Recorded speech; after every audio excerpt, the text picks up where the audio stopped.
Hey, if you're finding something meaningful in these weekly episodes, check out Calm It Down Deeper, as you'll also get access to the morning affirmations. 2 minutes of morning affirmations every weekday to encourage you to put the first foot on the floor out of bed. Check it out at calmitdownpodcast.com and look for Deeper. Sundays, right? I mean, the last day of the weekend, the last day of what feels like freedom. Maybe you are relaxing, maybe you're spending time with family, maybe you're going to church, maybe you're doing some picnic, or maybe just catching up on things that you didn't get to finish over the weekend. Sundays, I mean, that's what Sundays are for, right? But have you ever ruined a really good Sunday with something that's not even happening until Tuesday? I mean, nothing is quite wrong yet, right? I mean, you're on the couch, you're folding laundry, you're walking the dog, maybe trying to watch something that you've already rewound twice because you actually didn't hear a word of it, been there. But your mind is just not in Sunday. It's already in Tuesday's meeting. You're listening to what your boss might say, or it's opening the test results that hasn't come yet. Or maybe it's just halfway through Thursday's hard conversation, answering things that the other person hasn't even said yet. Your body is still in Sunday, but your mind, it's moved out days ago.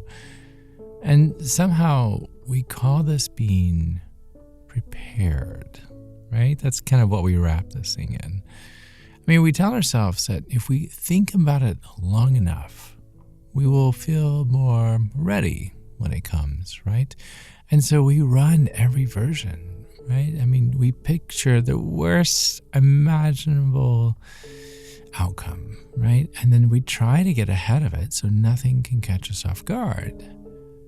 But what if we're not preparing for Tuesday at all? What if we're just paying for it on Sunday?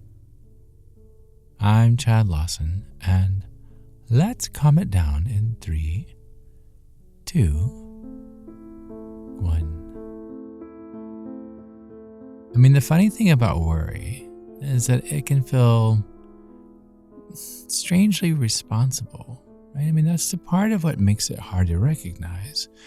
It doesn't feel like we are avoiding a problem. It feels like we're getting ahead of one, right? At least that's what we tell ourselves. I mean, you're thinking ahead, you're being careful, you're making sure nothing slips by you. And if life has caught you off guard before, being overly careful, oh, come on. I mean, that can feel like one of the smartest things that you do, right? So maybe bad news came out of nowhere once, right? And maybe someone changed their mind without giving you a warning. Or maybe there was a moment that you really wished you had seen coming. So your mind learned something from that. Don't be surprised again. Look closely, think ahead. Try to spot the thing before it reaches you, right? We go through all of these things. I mean, if Wednesday might hurt, I don't know, maybe start hurting on Monday just to be safe. And there is a logic to that, kind of, at least until you look at it, what it really costs you. Because most of what we worry about, it either doesn't happen or it happens differently than we thought it would. Or maybe it happens in a way that we never could have prepared for anyway. And yet your body, I mean, it still spent hours living inside of this worry. You paid interest on something that may never come due. And if the hard thing does arrive, well, worrying early, it almost never gets you out of feeling it. I mean, you still have the conversation. You still have to wait for the answer. You still have to deal with the disappointment, if disappointment even comes. But you just lived some version of it twice now. Now, I do want to make this really important distinction here, because this isn't about pretending the future doesn't need anything from you. Not at all. I'm not saying that. I mean, there are things that require planning, right? You make the appointment, you prepare for the interview, you look at the account before you pay the bill, so on and so forth. There is a difference between preparing and pre-suffering. I'm going to say that once more. There is a difference between preparing and pre-suffering. Preparing, it eventually gives you something to do, right? You are preparing. Pre-suffering, it usually gives you another thought. Do you see the difference? You can often tell which one you're in by asking what changed after 20 minutes. Did you write the email? Did you make the list? Did you ask the question? Did you put something on the calendar? Or are you still waiting in the same chair, having now 6 more ways that the whole thing could possibly go wrong? And sometimes the worry is trying to tell you something real. Have you ever thought about that? Maybe you dread the meeting because there's a conversation you've been avoiding, or maybe the financial concern is asking you to finally look at the numbers even though you don't want to. Or maybe you keep picturing someone leaving because something just doesn't feel right between the two of you. Now, that is worth paying attention to, but sensing that something may need your attention is not the same as knowing how the story ends. I mean, worry is really good at noticing that something feels off, but it's not really good at writing the final scene, right? So perhaps the question is not, how do I stop worrying? Because, I mean, let's be honest, if that were the case, and none of us would need this conversation. But the better question might be, what actually belongs to today? What do I need to think about today? Because worry does something strange with time. It takes Tuesday's meeting, or next month's bill, or the conversation 2 weeks from now, maybe the entire future of something that you love, and it brings all of it into the room all at once, right? Like all of those things. And then suddenly they're all sitting around your kitchen table, and every one of them wants an answer tonight, right? No wonder you are exhausted. You're trying to live 4 days at the same time. I mean, what if Sunday only had to carry Sunday? It doesn't make Tuesday easy, no. It doesn't make the uncertainty disappear, or the cringe of looking at numbers or having the conversation, but it just means that sometimes the most accurate thing you can say is also the most uncomfortable. Are you listening? I don't know yet. Those four words are, there's so much power in those words, and we dismiss it a lot of times. I don't know yet.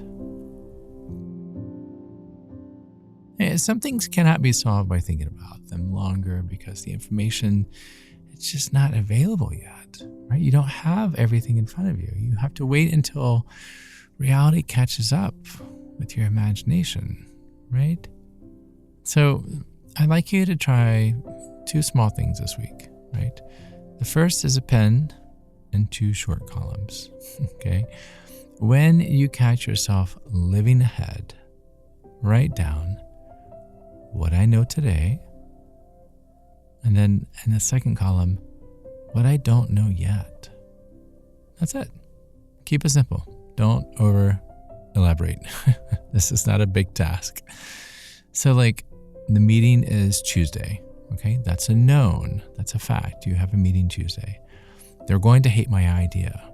Okay, well, that's the unknown. That is a not known, right? So what I know today, what I don't know yet, or the test happened, right? That's a known. The result is going to be bad. Well, that's not known. Now, hear me, this is not positive thinking. You're not replacing one prediction with a happier prediction. No, not at all. You are simply separating information from imagination. There's a big difference there. We are separating information from imagination. And when you do that a few times, you may start noticing how much of the fear was living in that second column. And now the second thing is one question, okay, to ask yourself. Is there anything useful I can actually do about this today? Is there anything useful I can actually do about this today?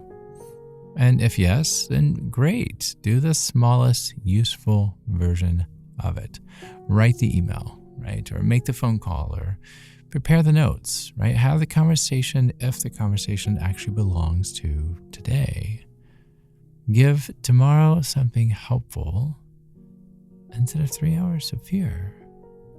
And if the answer is no, then say that too, right?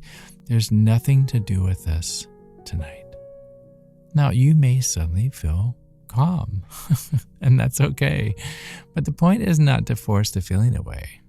It's to stop letting the feeling hand you work that doesn't exist yet.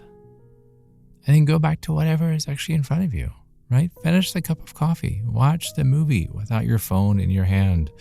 Fold the shirt or walk your mini Bernedoodle, even though he decides 2 blocks is just the outer limit of reasonable physical exertion. Yes, I am speaking from experience. Tomorrow will ask something of you soon enough, right? It doesn't need an advance payment from today. You'll still think ahead. Of course you will. Your mind was built to plan and strategize and imagine and remember. But when you catch yourself borrowing tomorrow, notice what you're doing. Maybe there is something real in there. Maybe there is something useful you can do. And maybe nothing has happened yet. Sunday can still be Sunday, even when Tuesday remains unknown. Thanks. Thank you for listening. No, really, thank you. Thank you for listening. This podcast is in year 6 right now. You're still listening. It means a lot. So thanks. Share it with a friend if you don't mind. And then thank you for living. Because I mean that. If you're listening to this, I really appreciate you. Appreciate you doing the work.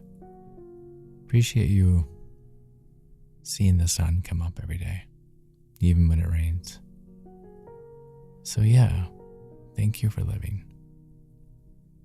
And until next time, be kind to your mind. Join me again as we calm it down.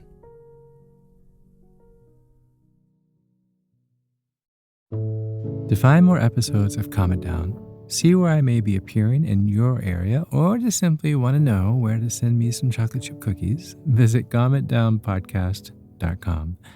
This podcast was written and produced by yours truly, Chad Lawson, composer, pianist, and nationally recognized sweet tooth. The views, expressions, and techniques in this episode are of my personal opinion and not intended, nor should they, serve as a substitute for medical advice or diagnosis rendered to you by your individual doctor or other healthcare provider. Only a licensed physician should evaluate your situation, provide a diagnosis, or render other medical advice to you. And you should only act upon the advice of this physician.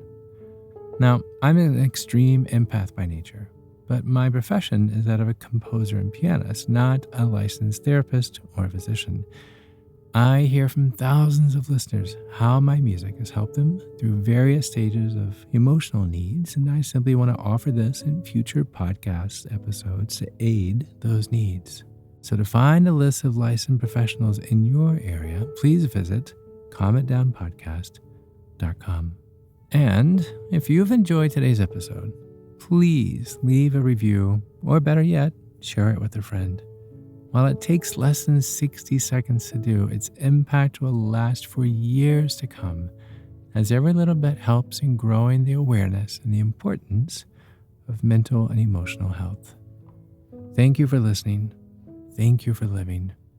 And until next time, be kind to your mind and join me again as we calm it down.